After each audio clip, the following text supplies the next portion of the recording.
Whether your beer is in a bottle, can, or glass, kick back and relax. It's Better on Draft.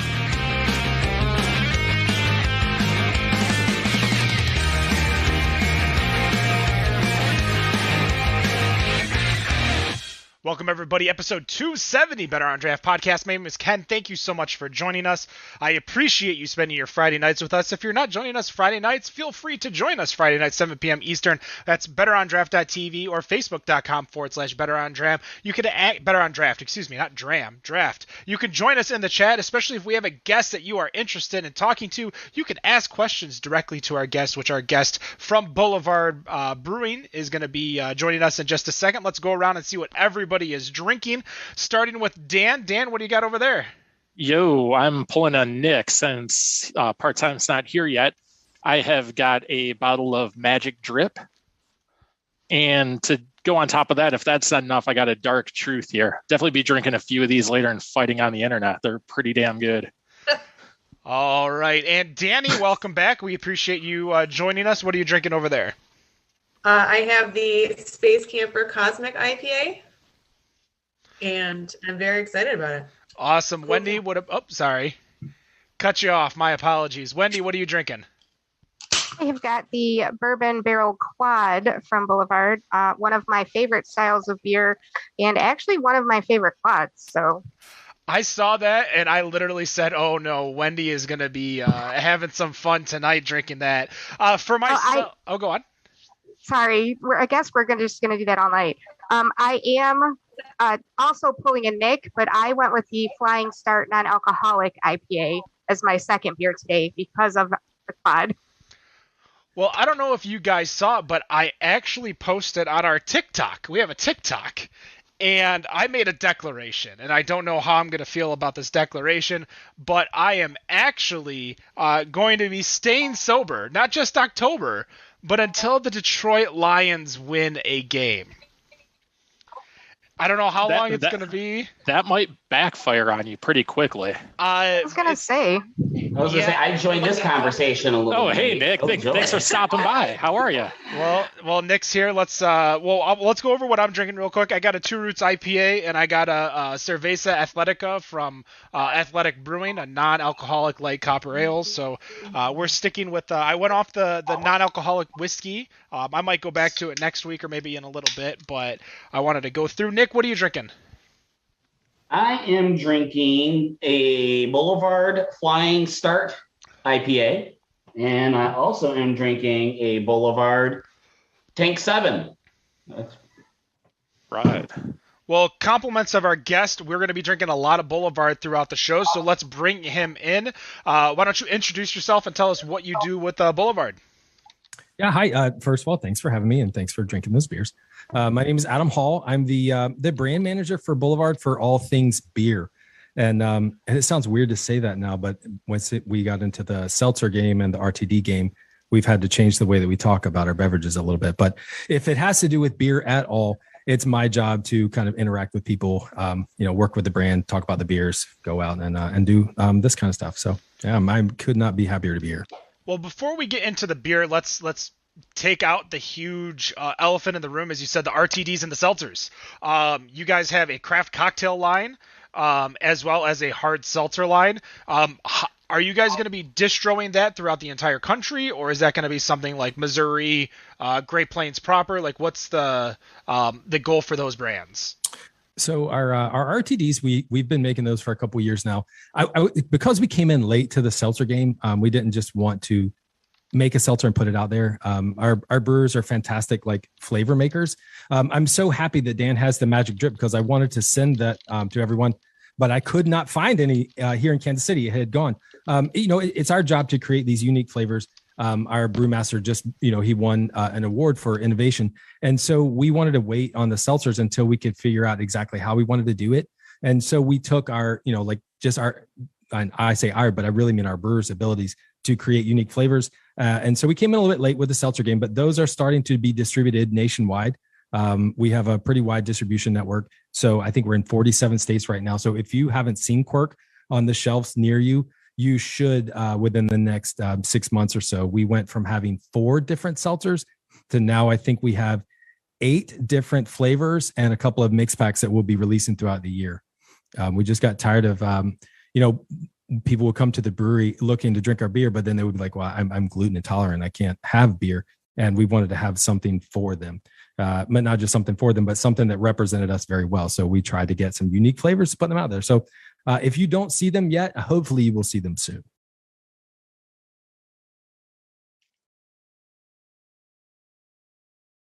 So I also see that you guys have gotten into the craft cocktail phase that's going on. How did that come about? So we have, like the craft beer boom happened before the distillery boom, right? Like I'm sure wherever you are, there's people that are making wonderful gin or vodka or have been, barrel aging whiskey for a while. The same thing happened in Kansas City where we had a lot of really rad distilleries open up in the past few years, and we wanted to find a way to work with them. And, beer and spirits, while a beer and the shot is, that's seminal, right? When you go to a bar, you have a beer and a shot sidekick. We wanted to find a way to kind of work with these distilleries locally. And again, it was just like, how do we do it in a way that's genuine, that's honest, that represents us in the way we want it to be represented? And we saw, really in the market, there was kind of an open gap, at least here regionally, for these RTDs or for these canned cocktails. And so it just kind of made sense for us to partner with these local distilleries, make these really creative flavors, and then send them out and see how they do. That's maybe you want a gin and tonic while you're on a float trip, and we wanted to be able to accommodate that for you. What's your favorite of that line? So currently, this past summer, we did a vodka lemonade that was, it was so appropriate for the season. It was wildly drinkable. I want to say my weight in that over the month of June.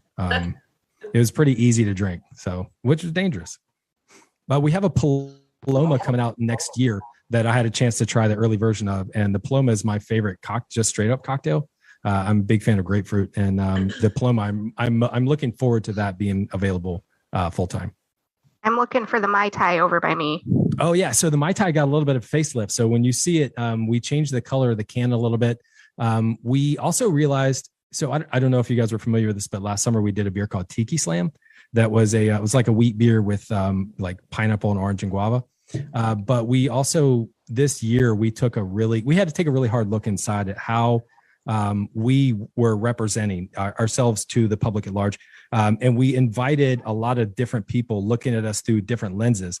And we came to find out that while there was nothing really offensive on Tiki Slam or the Mai Tai, but there was kind of an appropriation of the Polynesian culture there. And there is a movement nationwide where as tiki bars become more and more popular, that even the term tiki can be a little bit insensitive to the Polynesian culture because it represents colonialism. So next year we dropped the word tiki. We said, it's a name. We can change that easily. So we dropped the word tiki, replace it with tropic. The Mai Tai, we took a look at the label as well, and we looked to see if there was anything that could be perceived as troublesome. We did. We invited a panel of people to kind of come and take a look at it.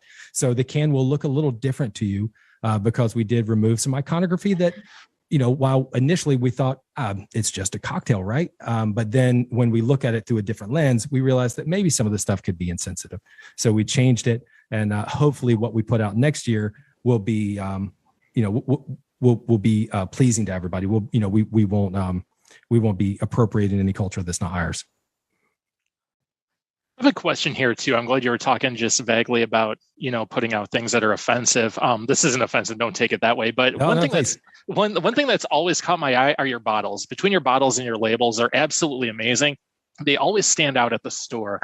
No matter where you go when you're looking for beer, like this one just pops out. It was easy to find when I was there.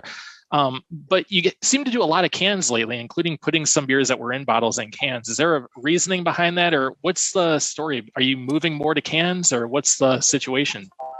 Yeah, so our founder. It's funny. There's in the hallway behind me is a news article from the mid '90s with our founder John McDonald, and at the end of it, John says, we're never going to make a light beer, we're never going to put beer in can, and we're never going to make a non-alcoholic beer. And we did all three of those things this past year because you have to adapt, right? You have to adapt and change. Exactly. Fine start there. We realized that you never say never. We do what the market dictates. And a few years ago, we dabbled in putting our beer in cans, and we realized that cans are The other thing too is that we're super sustainable. We know that everything that goes in the beer comes from the earth, and if we're not taking care of the earth, then there won't be any more beer. I mean, it's a simplistic way of looking at it, but it's very important to everybody here at the brewery that we are taking care of our environment that we live in.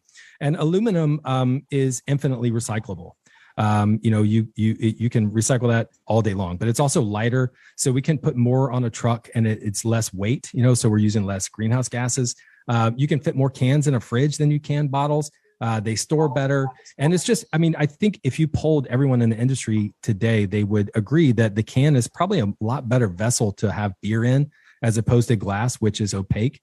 And, we know that sunlight is the biggest enemy of beer, and cans don't allow any oxygen or light in. So there is a move to do more into can. We'll never move away from bottles completely, but we just felt it was, we just wanted to do our part and have a more sustainable option.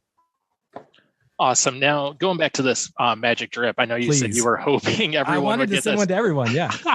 I was fortunate enough to find it right here by my house. But for those that don't know, it's a barrel-aged wheated imperial stout with Colombian coffee. I'm a barrel-aged nut when it comes to beer. One of my favorite beers. I rarely try to drink anything that's not barrel-aged. That's how screwed up I am these days. Tell us a little bit about your barreling program. Do you have a lot? I know you do the whiskey barrel stout. I've seen that before. Do you have a lot of beers you're doing barrel aging with, or what's the situation there? Yeah, so we just did an inventory, and our barrel library has surpassed 5,000 barrels right now. We have a warehouse just outside of, that's got part from the brewery. It's a different facility, and in there we've got rye whiskey barrels, bourbon barrels, rum barrels. We've got a beer coming out in February that's been aged in port wine barrels. And those port wine barrels also previously held rye whiskey. So that beer is going to be really big and boozy. We have, looking at the numbers this past year, I think we have the 6th largest barrel inventory. Barrel aging beers is a big part of who we are.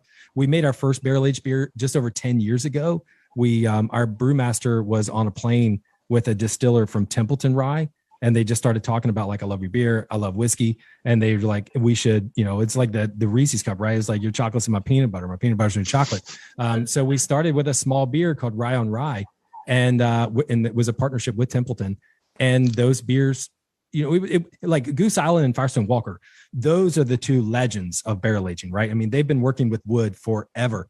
And those are the ones we look at when we have questions. But over the years, we've realized that there is a time, like in the wintertime when the weather cools, people tend to gravitate to these big, high ABV beers that have depth and complexity. And so it was like once a year we would do our beer aged in rye barrels or beer aged in bourbon barrels. And as we had more and more relationships with distilleries and barrel brokers, we realized that we could get access to some really great American oak barrels or French oak barrels. And then we just went all in. We separated our brewing program. We actually have dedicated brewers who, that's what they do, is they blend. We've got beer in barrels that are like 2 weeks old, and we've got beer in barrels that are like 5 years old. Honestly, that's probably trash now, but they can blend it into something fresh, really small batch, and create these really cool, innovative flavors. And then we realized that a barrel aged beer is like the perfect palate for things like coffee, right? We had a beer that's out now that we added like cookie and lactose to, and it tastes like a trademark sandwich cookie that we couldn't put on the label, but we tried to allude to it. And then next month we have a barrel aged beer where we're adding maple and pecan, because we figured that's the best beer to have when your relatives annoy you at Thanksgiving dinner. You just drink a 14% beer, and those conversations become a little bit easier to take. And then next year we have Rye on Rye and Whiskey Barrel Stout. Whiskey Barrel Stout, and then the BBQ, which Wendy is drinking. Those are year round. We added Rye on Rye to year round because we have access to some of these great barrels now. So it is very much a big part and a priority of what we're doing now. Awesome. My personal favorite, my normal go-to is Steep Drop. Is there ever going to be a chance of getting that barrel aged? Maybe not on nitro? Man, I'm gonna break your heart real quick, Dan. I apologize, but Steep Drop, unfortunately, was a casualty of the pandemic. Oh no! Yeah, because so Steep Drop was a beer that we made, specifically to be on nitro in bars. Right? We wanted for people to be able to pour nitro, and then for 18 months we didn't have those bars anymore, and so we just didn't have the volume or the pull through of the Steep Drop package to for us to keep making it. So Steep Drop is going to take a year off. next year. So it won't be available. So if you see any on the shelf, I encourage you to buy it up before it goes away. But we're, that style, that stuff is, we're always, our barrel wrangler is like, that Portlandia sketch where like put a bird in it. He's just like, put it in a barrel, whatever it is. It doesn't matter. Put it in a barrel and see what happens. And sometimes it works and sometimes it doesn't. It's a good call. Yeah. I am really enjoying this space camper. This is super easy drinking and light and like almost fruity. I don't know. I'm having a whole time here. Sure. And I know 7% of, because there's like 3 main ones and sometimes 5. There's rotating ones of these flavors. Mm-hmm. What's the organization that's being donated to right now with these? Because 7% of all Space Camper profits go to Boulevard Tourism. Yeah. So, we've always been, we're this close to being LEED certified. We're a zero waste facility. We have solar panels and we have a green roof. Nothing goes to waste. I was listening to your podcast with Sierra Nevada, and I could relate to her when she was talking about in every office, we have 25 trash cans. You don't just throw something away. You have to be very deliberate in where it goes. And we've always worked with organizations that are also dedicated to preserving the environment. So Space Camper, when it came out in 2019, it was just kind of a cheeky tagline when we said, save the earth. It's the only planet with beer. And then we realized that we have an outlet here. We have an opportunity to really use this message and kind of like double down on it and go in. And so we realized, the 7 is, tank 7. It was like, it's a number that people associate with us. And so we did. We said 7% of our Space Camper sales this year are going to go to, and I think it's worded like carefully chosen organizations that are also dedicated to preserving our precious home, right? Bulk of that goes to Arbor Day, who we've worked with for many years. We donate to them. We plant trees with them. So about 50% of that is going to go to Arbor Day. And we have ongoing projects nationwide. And then the difference, we allow our sales team, because we have our sales team on the ground nationwide, to find places in their area that they like, maybe your largest retailer, they already have a partnership with some organization that is working to preserve the earth somehow, like Clean Trails or the Park Service, or Iowa has the Department of Natural Resources. Those are the places where we're going to allow them to localize that as much as we can, so that we can spread it out far and wide. That's great. That's so cool. It's a pretty important part of who we are. I mean, it's in our blood. On our website, we have, we try to be as transparent about all things. And there's no topic that is off the table here. And sustainability is one of those things that we never really have actively promoted it, because we always just felt like it was the right thing to do. So it's just kind of just been running in the background this whole time. And we thought Space Camper, as a hero herself, her alter ego is El Dorado, because that's the hop variety that we use. That's that fruit that you're getting, the grapefruit and the watermelon. Yeah. We feel that we realized that we had this superhero that we could use to kind of like Captain Planet, right? To advocate that, and then to get people involved. So just to engage the consumer in a way and make them aware, that beer isn't just, it just doesn't pop into existence. It grows. And so we raise awareness to like a lot of the droughts and the fires and stuff that are happening on the West Coast that are affecting hops, like it's terrible what's happening. And then by the time that you're like, why can't I get this IPA anymore? It might be too late for you to do anything. So we want to raise awareness and let people know what's going on. Very cool. I guess this is where I jump in next, being the unprepared loser that I am when it comes to these podcasts. Since I think Dan and our former co-host Matt called me part-timer. I don't know. He called you part-timer before you hopped on. Yeah, I know. Part-timer literally even hopped on. Apparently you were listening. I guess I got some supersonic hearing or something. Like, oh, they must be calling me part-timer right now. And then you pop in. Yeah. Anyway, I had to break the ice there a little bit. Anyway, so everyone else was kind of asking their question, I'm like trying to think about, okay, what can I ask? And one thing that popped up on my screen really caught my attention. And it was a collaboration that you guys did with a rapper who is local to Kansas, to Missouri. Yeah. His name is Tech9. The legend. How in the world did that collaboration come to be? Because I don't know. I enjoy rap music.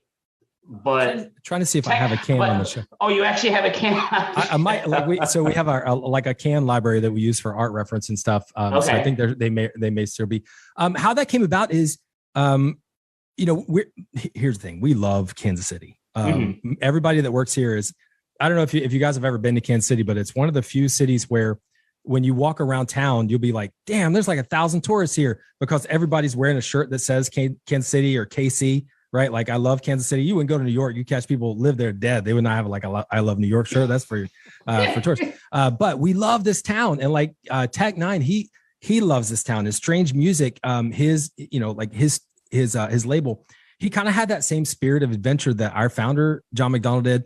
He didn't want to be, beholden to anybody. And Tech Nine is an independent. He doesn't, he isn't beholden to a label. He has his own label. Everything that he does is done here in Kansas City, right in Lee Summit, right down the road. And then, we have Tech Nine fans here. And every year we have a big music and beer festival called Boulevardia. And we wanted Tech Nine to play. So we invited him to be the headliner one night. And just in that conversation, we were like, yeah. And what if we just made a beer for, between the two of us, like, you come and help us brew for a day. And you have a song called Caribou Lou, which is pineapple rum, 151 and I'm sorry, coconut rum, 151 and pineapple juice. And we're like, we love all those things. Let's throw it in a wheat beer. Right. And so he was into it, and he was here. He helped us like do a lot. He's here a lot. He has some great videos. If you go to and you might have to track back to his website now, about him and his team here interacting with us. And it was a lot of fun. And we thought that it was just going to be limited to Kansas City. And our Denver sales team was like, hey, Tech's playing this show. Why don't we order, get our wholesaler to buy like a pallet. And then one retailer in Denver bought that a pallet of beer, which is a hell of a lot of beer, right? But there were people who were lined around the block to get the beer before lining around the block to go to his show. And so we realized that we were kind of onto something like niche that was something special. And it was a lot of fun. I mean, 2 weeks before it happened, we talked about it, and they're like, there's no way he's going to go for it. And he absolutely did, because he loves Kansas City just as much as we do. And we felt like here, at least here in KC, there's a few icons like the Kansas City Royals, Kansas City Chiefs, Strange Music, which is Tech Nine, barbecue, and beer. And all those things often go very well together. So. Do you feel with the collaboration with Tech Nine might have brought in customers that wouldn't normally see craft beer? So Rob, who's not here,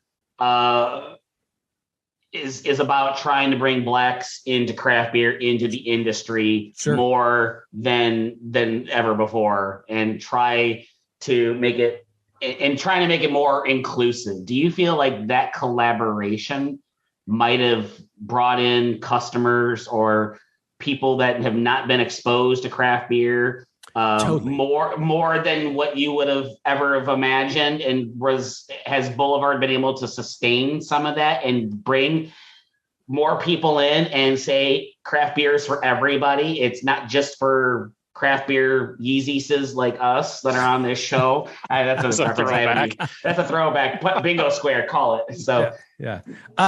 Absolutely, man. For sure. So I'm here at the brewery, and I'm looking downtown, and I see what we call the Sprint Center, right? And the Sprint Center is just a big arena. It used to be called the Sprint Center. Now it's the T-Mobile Arena. That's the nature of things. When it first opened, Elton John played there the first night. He opened it, and that was wild. And then Garth Brooks played 7 shows in a row, right? 7 nights in a row. And beer sales were no problem at a Garth Brooks show, believe it or not, right? Our core brands, Unfiltered Wheat and Pale Ale, did very well. And then, there is a market that we know is well covered. That over the years, craft beer seems like, and beer in general really has been talking to one set of people. Sure. And we've seen, I think, the marketing in beer, just watching it evolve over the years has been great, right? I mean, I remember when I was a kid, beer commercials had a lot of skin because they were targeting to one set of people, and they were alienating everyone else. And I think when craft beer came on, craft beer, I mean, look at the people that founded, like Ken Grossman, right? You have Brooklyn Brewing Company, the Odell Brewing Company, and then Boulevard. You had these people who grew up in a time like they grew up in the 60s and the 70s where it's like we need to be more inclusive and we need to spread peace and love. Hippies is who I'm talking about. And then they came out and they were like, you know, I love weed as much as I love beer, but I can make beer, I can't grow. And so they're like, there was this spirit of inclusivity. And I think that we try to carry that over as much as we can today. I don't think that, I don't know. I read this article on Good Beer Hunting where they were talking about for a very long time, the Black community, there was, you know, the big beer had a targeted beer for the Black community. And I think that it left craft beer wide open to say like, you know, any beer can be for anybody. It doesn't matter. Right. But I think that the Tech 9 beer did maybe put us in some spaces, put us into some venues where we typically wouldn't be because they're like, this is a rap venue. We normally don't carry your flagship beers, the light beers, the beers that are typically targeted to like sports fans. So I think it did. Yeah, I think it did help us reach out to the community at large. And, you know, we're always working to do that. This past year, I don't think it probably made to Michigan, but so Kansas City is home to the Negro Leagues Baseball Museum. And they celebrated their 100th anniversary, the leagues. It was the 100th anniversary of the Negro Leagues Baseball. And the museum wanted to have a big celebration in 2020, but they couldn't because of everything. COVID. Run of the mill stuff like that. Yeah. Sure. So we wanted to do something with them. And this year things loosened up a little bit. So they were like, we're actually going to celebrate this year. And we went to them and like, how can we help? How can we help you promote this? How can we get your name outside of Kansas City? Because this is important to our part of our history. And they were like, what if you made a beer for us? And we're like, done. So Bob Kendrick, who's the president of the museum, he started a campaign a couple of years ago called Tip Your Cap, where he asked baseball players to literally like on camera, on TikTok, on Instagram, to tip their cap to the players that came before them. And it took off. We have like 5 living presidents that were involved. There was an astronaut who tipped his cap from space. So we're like, well, let's take that. Tip Your Cap is such a great program. So we made a beer called Tip Your Cap, and we donated most of the proceeds of that beer back to the museum. But we were able to distribute that beer outside of Kansas City, hoping to gain hoping that the museum could get some recognition that maybe, you know, people were unaware that it happened. So those are the kinds of things we look for, opportunities like that. The Tech 9 beer, honestly, was just because, man, we like Tech 9. We just wanted to have him here and like, you know, hopefully he'll write a rap about us. Which I think he did at the show, and it was great. But I mean, it would be naive to say that we don't use these as opportunities to talk to people who we don't normally have an opportunity to talk to. All right, Wendy. Well, speaking of inclusiveness, as someone who is using this platform as much as she can to promote women in the industry, I would be remiss if I did not bring up the situation that broke earlier this year with a Reddit post. I'm not going to go over all the details because if you don't know about it already, to our listeners, you can always Google search it. But Danny and I have both made our stance known that admitting to wrongdoing and putting a plan in place to keep it from happening again is what we're looking for when we see news like this break. So my question to you is, that is something that Boulevard did. And I believe we've actually talked about it on the show before. But what I'm wondering is what positive changes has Boulevard made since that story broke? Sure. And, you know, I'm happy to go over the timeline as someone who was, you know, we lived it, right? We were here when it happened. And I know that she's a friend of mine. The Reddit, the person who posted on Reddit, I think, you know, when that happened, our first response was like, not Boulevard. We don't do that, you know? And I think that was our initial reaction. And, you know, and so then our leadership at the time released a statement that basically said that, right? They were like, we understand this person was, her feelings were hurt, but that's not who we are. That doesn't happen here. And then I think it was just a matter of hours where my friends and family here came forward and said like, no, this is an issue. These are things that are happening. And then there was just a collective heartbreak here at the brewery, here in Kansas City, where we realized that there were people who were hurting and didn't think that they had a voice or an outlet or an opportunity, or maybe they have spoke up, but it wasn't heard. And that was gut-wrenching. It was absolutely gut-wrenching. And so then the second statement came out. The second statement that we had, like, if we had just like got the temperature of the room before releasing such a tone deaf statement that you know, it was that we're in defense mode. Like, well, not us, of course not us. And then we realized, like, oh no, there's some stuff happening that we need to discuss. There were multiple failures at multiple levels that came to light in less than 24 hours. And that second statement went out it was a better representation of what the brewery was doing in the moment, in that we recognize what happened, we recognize what's happening, and when we need to do something. And honestly, the change didn't happen quick enough for us. And I don't know if you're aware of this, but there was a manifesto that was sent out by the employees, a good number of employees here, that basically said that the messaging that's being sent out isn't representative of what's actually happening here at the brewery. And that was kind of an eye opener for a lot of people. You know, my friends and my neighbors that don't work at Boulevard were calling me and texting me and like, what the hell is happening? Why I didn't, you know, we love you guys. We had no idea this was happening. And, you know, your first response is to be like, I had no idea either. And I personally didn't, but I did, you know, like shut my mouth for a week. And a lot of people here shut their mouth for a week, and we listened. And when we heard stories, we hired a third party like agency to come in, and they interviewed every single person here. Actually, first thing that happened was our founder, John McDonald, who is in his 70s now, he is well retired and enjoying the fruit of his labor. He came back and kind of took the reins, and he brought us all together. And he was, you know, he said, you know, he basically was shocked, first of all, because he's not around. And there were some significant changes that were made immediately, which you guys have talked about, you've discovered. After those significant changes were made, we're like, that's not enough. So we hired this third-party agency, and the HR firm, they came in and they interviewed every single person here. We each got like 30 minutes to an hour with them to just talk to them. Even I did. And I didn't experience what my friends and family, some of the women here, have experienced. And we talked to them, and they talked to everybody. And then they went back and they filed the report, their findings. And as a result of those findings, some other changes were made that were really hard to hear and hard to see. And then after that, we realized that that's not enough either, that we have to be transparent. We have to let the fans know. I mean, so when I was listening to the podcast and you guys were talking about Boulevard, someone was like, this won't affect sales, so they're not concerned about it. And well, maybe it wouldn't affect the sales number in Arizona because people in Arizona, they're not. That would have been me. The dailies. Oh, yes, Dan. Yeah. I was going to say, he didn't even need to mention Arizona. I knew for a fact he was. You're probably right. Just so you guys are aware, that episode is called Boulevards and Beer Boxes. It's a news episode from February 2021. So if you want to pause, go back and listen to that episode and come back, feel free to do so. Again, it's on our podcast. So if you're subscribing to us on iTunes, Spotify, Pocket Cast, anything like that, obviously you can go and grab that episode and come back. Sorry, Adam, continue. Oh, no, that's good. I should have said spoilers.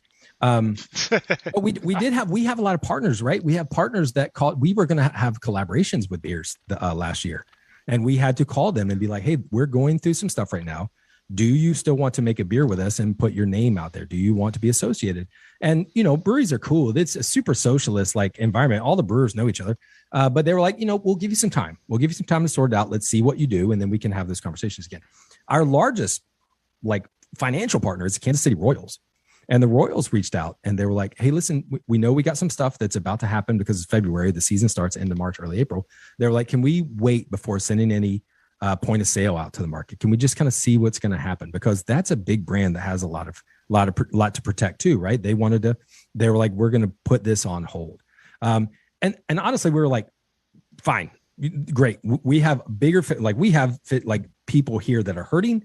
Let's take care of them first, and then we'll talk to you later. And it actually took some weight off of us. And, you know, I'm saying it helped us, but it does. I just want to belie the impact that it had.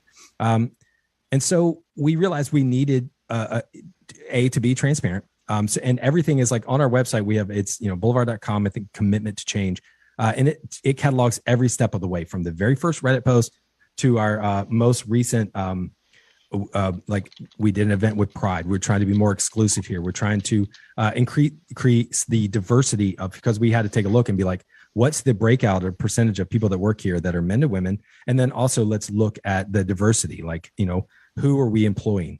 And then how can we create a space that's more inviting for other people of color, for, if we want to increase diversity. But if we're known as like the sexist, racist brewery, no one wants to come work for us. So we can't invite them into a space that seems hostile, right?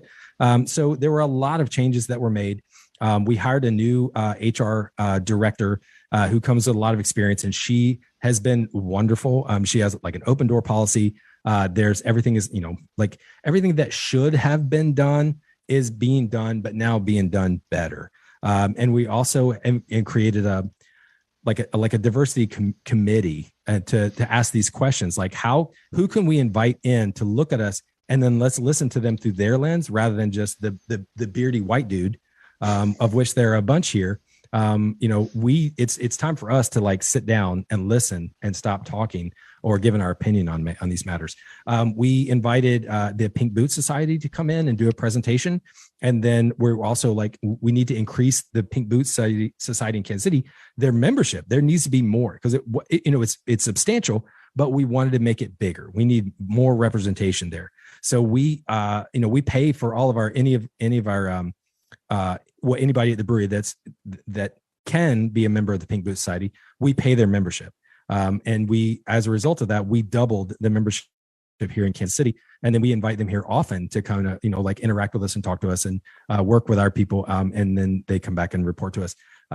We most recently joined the Latin American, the Mexican Chamber of Commerce, and not so much to be a part of that organization, but to open ourselves up to them so that they can come in and kind of critique us and keep us in check and let us know what we're doing, if we're doing anything out of line, and to help open it up to that community as well.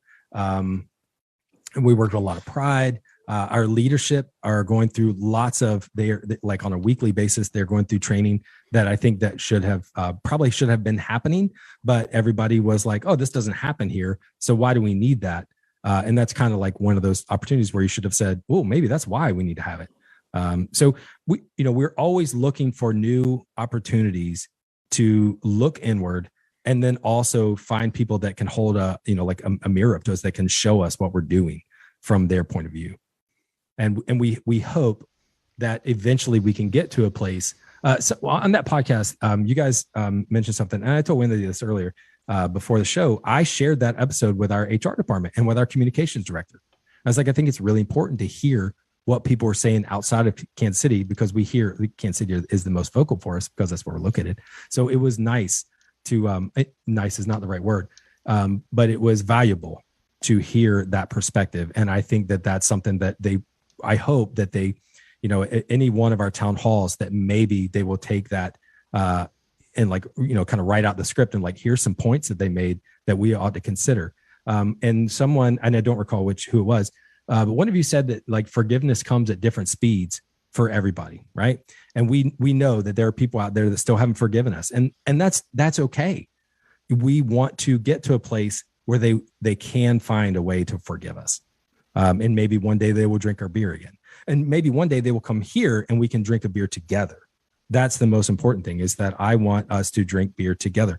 We started a consumer we reached out to the beer community in Kansas City, and we created what I call the Bully Social Club, but it's really just a group of a small, tight-knit group of people who are very vocal in the beer community that don't work at breweries, but like drink beer, have beer blogs, have beer podcasts.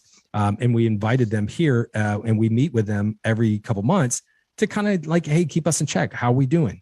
What can we do better from their perspective, and not just an eternal? And that group, we were very deliberate in the diversity of that. It's 50% men, 50% women.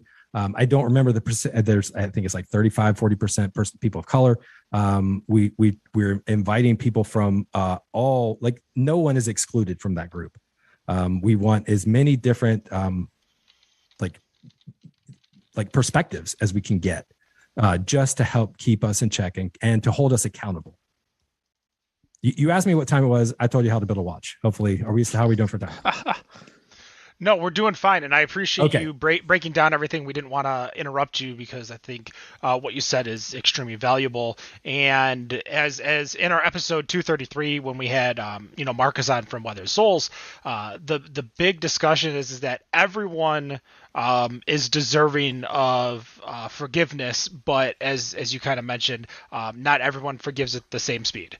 Not everyone will forgive you right away, and we see it, and within the craft beer industry, and I think it's a lot of it is just the more industry of fandom. Is that a lot of people who are local and fans of a local sports team, business, etc., can look past a lot of faults quicker, whereas people who might have an outside perspective like us here in Michigan will be a little bit more harsher on our opinion of it. And so I appreciate you taking what we had to say and obviously sharing it.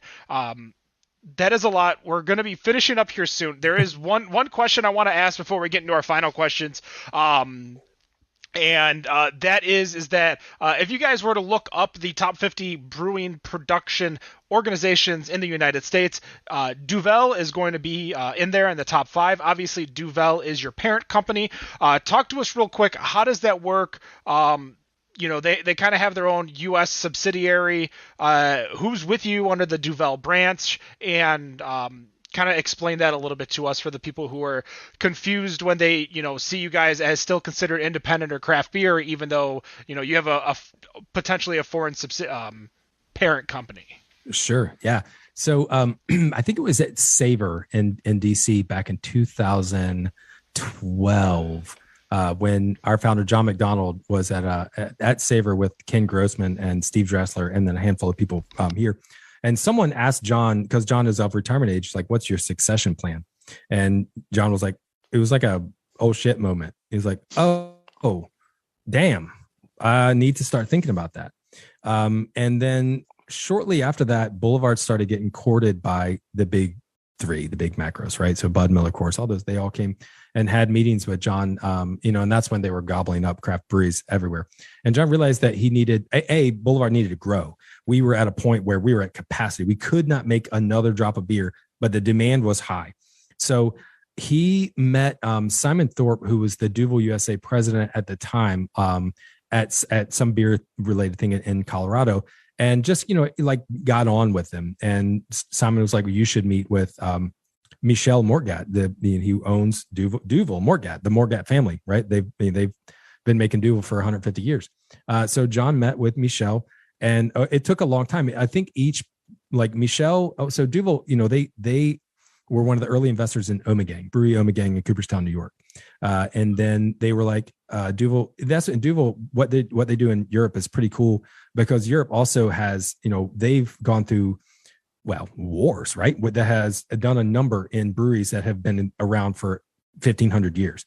Leafman's, for example, that brewery has been in operation for about 1,200 years, and they were going through hard times. They just couldn't keep up. So Duvel bought them and gave them the ability to continue making beer. So they're finding, like Muratsu, that's a Trappist brewery.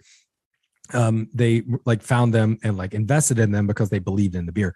But they were looking for kind of a snappy, scrappy brewery in the United States that was, innovative, that was allowed to innovate. Because Duvel's been making, Duvel is a great beer, and they've been making that beer for 150 years. Nothing has changed. But they are also we like beer that has variety, but we can't mess with Duvel. So let's find a partner in America that can get creative.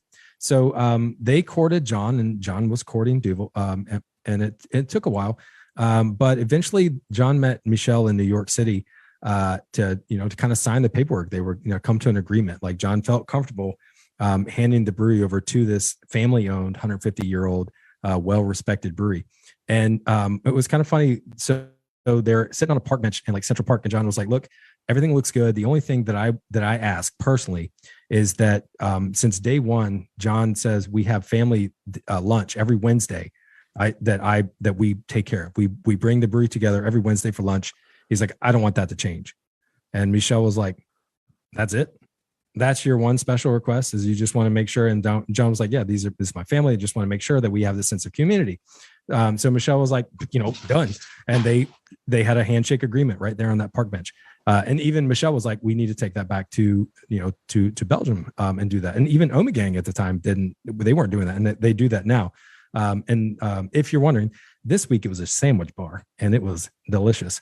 We have some really great bakers who brought some desserts for us on Wednesday. It was delicious. And so, yeah, that gave us an opportunity.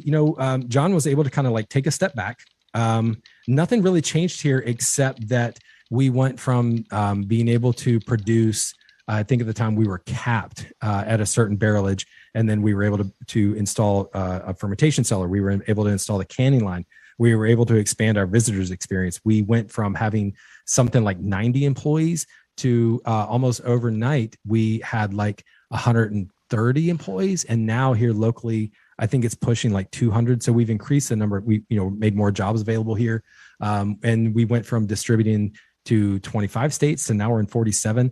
So that partnership really allowed Boulevard the room and flexibility to grow without too much changing. But now we have that, that Duvel name that we can that equity that we can leverage against. Like, so when our salespeople are in New York, when they take, like Magic Drip to a bar there, and they're like, well, I've not heard of Boulevard. They're like, well, have you ever heard of Duvel?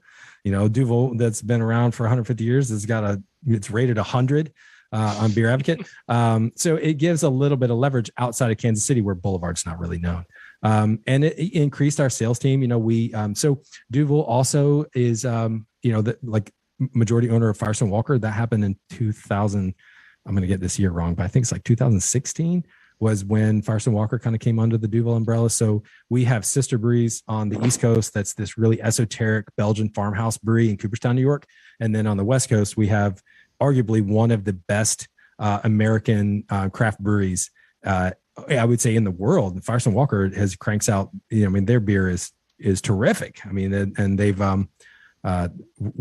we are quite happy to be sharing techniques and styles and production availability with all three breweries. So it's been great. Frankly, it has, it caused some change in 2014 when it happened, but most of that change has been for the better. Awesome. So we're going to be finishing up the episode here real quick as we end each episode with a guest. We all ask a final question. So we're going to go around in a circle, starting with Dan. Dan, what is your final question for Mr. Adam? All right. Going back to the Tech 9 question, who's the next celebrity from Kansas City that you want to make a beer with? Oh God! So let's take trademarks and shit off the table. Oh, can I cuss? I'm sorry. Yes. Drop the S bomb. Okay, I don't know. So Kansas City is home to some great celebrities. In my dream world, like Jason Sudeikis or Paul Rudd, if I could get those guys in the brew house and make a beer, that would just, I would die a happy man. What about Patrick Mahomes? He's a Coors Light man, my friend. So. I'm interested in the Paul Rudd beer. I'm really curious how that would turn out. That would probably be a lot of fun. Yeah, you got my attention with that one too. I'll take Paul Rudd. I'm down with that. So Paul Rudd is great. Like I don't know him. I would like to if he's listening. I've heard he's a fan. Me too. He was on the Hop Ones, the YouTube show, the wings where they eat hot wings. Have you guys seen that? Yeah. I think it was last year he was on, and they were talking about Kansas City, and they were eating some really hot wings. And he was talking about his favorite barbecue in Kansas City, which is Joe's KC, which is correct. And he was like, there's nothing better than that and washing it down with an ice cold Tank 7. And I was like, yes, that's amazing. So, yeah. That's awesome. So we know he's a fan. Danny, your final question for Adam here. Have you ever done the My Perfect Match beer on your website? No, tell me about it. What is it? I want to know. Oh, it's so super cute. You take a little quiz, sort of, and it matches you with your best beer that like fits you. Mine is a dry hopped Hells, which sounds great. Okay. What would yours be? So mine would be what you're drinking. So Space Camper. And Space Camper, I know we don't have a lot of time, but so Space Camper, there's a massive comic book convention here in Kansas City, and we poured beer at that convention for the first time ever. And we ran out of beer in the first 6 hours of the first day. And I actually had to drive to the brewery, throw some kegs in the back of the car. I hope our distributor's not listening because it's super legal. We drove it back and then tapped the beer. And then so the Monday after the Comic-Con, I'm a massive nerd, by the way. My whole arm is covered with like comic book stuff. So I went to our sales team and the marketing department. I was like, we need a beer for nerds. I was like, we got to make a beer. And so as it turns out, our brewers were working on this El Dorado IPA, and one of our designers had worked up this classic like Silver Age comic book cover. And we just put those two together, and then Space Camper was born. So I like humbly would like to say that Space Camper would not exist if it wasn't for me. But there's a lot of like passion that I have for that beer specifically, how it's branded and how it's presented to the market. And I drink a hell of a lot of it. So if I would hope that if I took that quiz, it would pair me with Space Camper. Nicholas. What beer are you drinking that's not currently a Boulevard beer? That is a great question. We have a lot of fantastic breweries here. So I think the most recent beer that I've drank that wasn't Boulevard was from a brewery called Torn Label.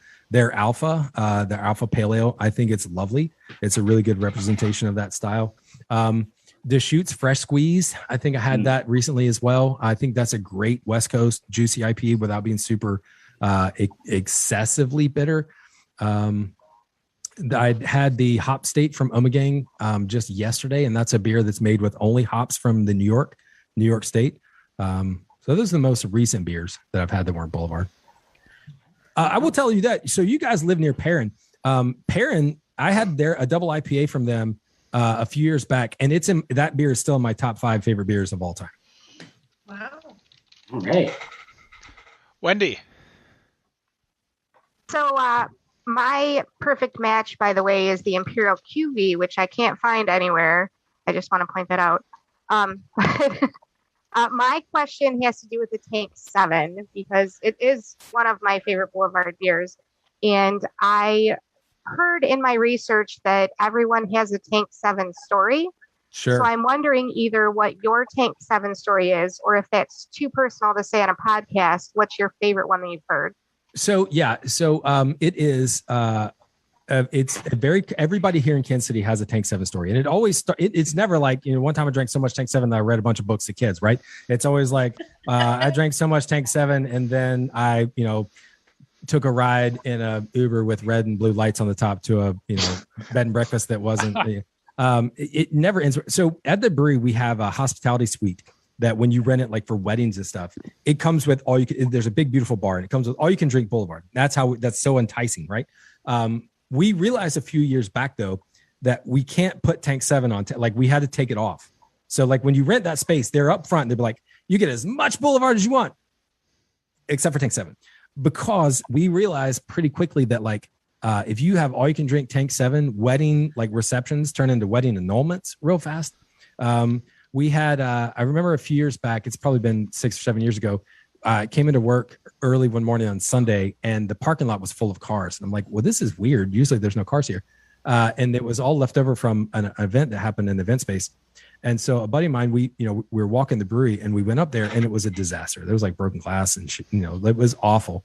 And we realized that they had somehow snuck to another bar and were bringing pictures of Tank 7 to the wedding party. And it got so bad so quickly that we were given tours that day, and someone from the wedding party had to come in with like their hat pulled down over their eyes. And they came in and went to the kitchen and grabbed a wedding cake, a whole ass wedding cake that hadn't been touched. Like it got crazy so quick. They never even got to the part where they were cutting the cake and sharing it with each other. So I found that hilarious because that's like an entire group of people. They all have that Tank 7 story that they're telling right now. I honestly hope that couple is still together because that is the best, right? That their wedding reception was so lit that they never even got to the cake cutting portion. But yeah, my own personal Tank 7 story, that's for Better on Draft After Dark. Okay. That just means we'll have to bring you on again another time. So my final question is actually 5 questions. And if each one you get right, we'll throw $10 towards the 7% charity that you guys do. So there's money on the line, and I'm going to read you some reviews of Boulevard beer. Whoa, I love this. And you need to guess the style or the name of the beer. So all beers are Boulevard beers. Okay. I'll put a date on there. I'll give you as much information as I can to help you. Okay. So this was at the Boulevard Brewing Beer Hall. It was drank yesterday. And it says, it's probably good if you like pale ales, LOL, 1.5 stars. I'm going to have to guess Boulevard Pale Ale. That is correct. Yeah. Was I in Kansas City yesterday? What the hell? That's amazing. That's like one of our best beers. That person, you know what? Everybody's opinion is different. Okay, next one. I'm loving this. This is amazing. All right. So this one's going to come with a lot of hints, just because it's more the rating is 2.75. The comment, yum. It is a 12.5% Russian Imperial Stout. And this was drank 4 hours ago at a place called 72 Table and Tap. Oh my God. Well, honestly, it could be anything. A Russian Imperial Stout. We haven't done that in a while, so it must be an old one. 12, was it Cabernet cask? It says, inspired by John's desire to do something different. Oh my goodness. I mean, that's like everything we make. I don't know. We have so many big boozy stouts over the years. I'll give you one more hint. What's 20 plus 10? Oh, so it's our 30th anniversary. There you go. Yeah. That is a rock solid beer, by the way. Yeah. That was a blend of a lot of different. How do you say yum beers. to a 2.75 That beer? is because that was the range. His scale, that person's scale is 1 to 2.75, apparently. It's a weird, it's hard to break that one out. Yeah. All right. Number 3. This was drank February 19th, 2021, out of a bottle. This is definitely not a winter warmer like others in the category. It's a very hoppy amber beer. Nutcracker. That's correct. No flavors get past the hops and it finishes dry and bitter. Not impressed. This is the very first time Boulevard has not been at the top of my list. Two and a quarter. I would like to say that beer, Nutcracker, was actually John McDonald's second beer. That beer has been made since 1989. So that person has not been drinking beer very long. All right. We're going to get a little bit harder here. Nothing more than Fancy Miller Lite, 1.5 stars. Drank July 19th or July 30th, 2019. 4.8%. 2019. Is it Hustle Up? It is not. Oh, not Casey Pills. It is not. It's close. Ooh. You got 4 out of the 6 letters right. Is it not the Beer Stout Lagerhouse Pilsner, is it? Because that person is insane. It's Mo Pills. Oh, Mo Pills. So Mo Pills is Casey Pills, but they sell it in St. Louis as Mo Pills because St. Louis gives Casey a big middle finger. So we call it Mo Pills over there. All right, I guess we can give it to you. No. Yeah. All right. Last one, and then we're going to be heading out. This is from 2 hours ago. Oh boy. I believe this is a quarter star. It might be a half star, but I'm pretty sure it's a quarter star. This is a 13.3% Imperial Double Stout. It is a limited release. The comment, soy sauce. How old was this beer that they were drinking? It looks like 608 were drank monthly out of 610 total, so it looks brand new. Oh, Stuff of Legend? That it is. Yeah. Oh. Soy sauce. That is your beer review. Can we get the Stuff of Legend in Michigan? You should. If you found Magic Drip. He found it. We have Stuff of Legend here. I have it downstairs. Yeah, it is a beer that we distribute. Most of our barrel aged beers, because of they've got like a 2-year shelf life. We send those out far and wide. So I hope that you get it. It's pretty lovely. It's big. It's boozy. I'm sure somebody on the show could technically ship it to us, Dan. Yeah, I definitely can if you want it. That's going to do it. Better on Draft. Boulevard Brewing. Thank you so much for joining us at Boulevard_beer on Instagram. Go check them out. They're in 41 states. Is that what you said? So Think 7 is technically in 47 states. 47 states. Yeah. What are the states you're missing? Louisiana, Mississippi, and then I think it's Vermont. Yeah, it's a New England state. Yeah. That's going to do it for the Better on Draft podcast. Stay tuned for the news segment. Once again, Adam, thank you so much. And no matter what you think of your beer, we think it's Better on Draft. Have a good night.